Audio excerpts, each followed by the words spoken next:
Hey guys, and welcome to another Top Table Wargaming YouTube video. This is a review video, and we're going to be reviewing some really cool new miniatures. This is the first release from HVM Workbench. Now some of you may have heard of the HVM Workbench if you frequent the GBHL Facebook group, because he posts a lot of really awesome work on there. I mean, it's got to be seen to be believed. He's an amazing painter. I mean, that's first and foremost, but the actual photography of the minis that he paints and the backgrounds and sort of the moods that he's able to accomplish with those pictures is just something else. I mean, he does have a Facebook page for HVM Workbench, and he does have an actual web page, and I highly recommend popping over to one or the other or both and having a look at his work. He's just exceptional. I mean, it's really inspiring. I use his pictures a lot when I was painting my Iron Hills, or the second batch anyway, to try and emulate what he had done. I mean, I couldn't get anywhere near because his skill level in painting is much higher than mine, but I do highly recommend you get over there and have a look. Anyway, he does seem to have the intention of starting like a miniature line. Very generic miniatures, and the ones we're going to be looking at today, which are his first release, like I said, are the Dwarf Civilians. Now they come in a blister of 3. You get 2 male dwarfs and 1 female dwarf. They're very cool sculpts. I really like them. I'm not sure if it's himself who sculpted them, or if he's sort of drafted somebody in to do the sculpts for him. Under the banner of HVM Workbench. I'm not too sure about that. I'll try and find out some more information for you guys. But I highly recommend these if you want for your games some sort of really cool background things on your board. These could be objective markers, these could be things that in your games you may need to protect. You know, civilian models are always really cool. I'm a bit of a fan of them. I have lots and lots. I get a lot of the Perry stuff and other brands what I like to paint up and have in the background. There's a lot of scenarios. I've played a lot of scenarios for Hobbit and Lord of the Rings, which have civilians in them, sort of fan-made scenarios. And there was a lot of scenarios, especially what off the top of my head what I can think of were for Rohan scenarios, saving civilians from Dunland and Uruk-hai, etc.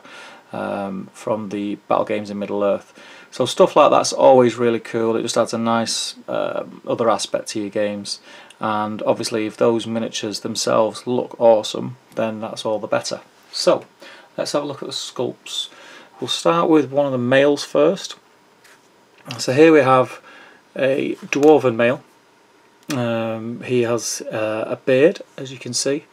Try and get a bit of a better look. There we go.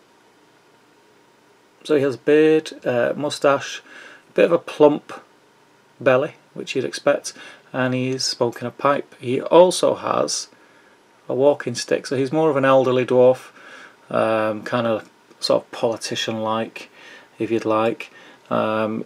Standard non-armoured civilian, so he's got a lot of leather wear and fabric, jerkin, etc., with a fancy cloak. So I'd say he would be some sort of merchant, or I like to think, like I said, some kind of politician type character.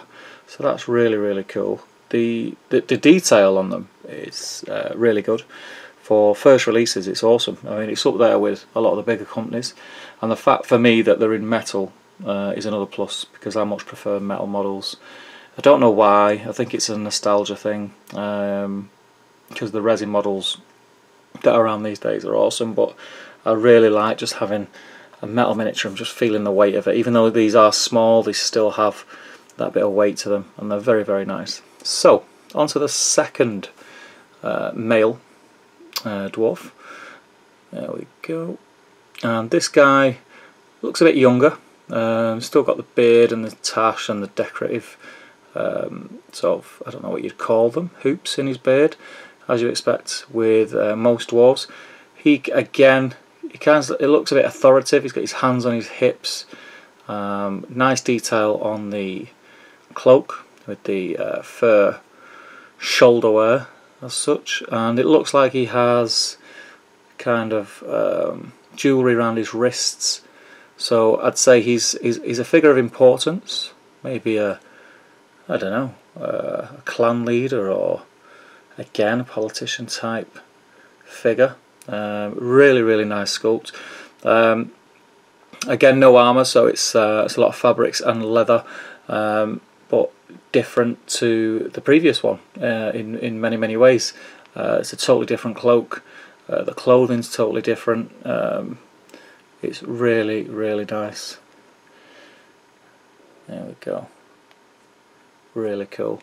I'll try and get some stills up in the video of the paint job that they've done at HVM Workbench, because that really does show off these models and show how awesome the sculpts are, more than you're going to see by me holding a white metal miniature up to the camera. So I'll try and get some on the video, and you can really see, and you see them pop. So the final one is a female dwarf.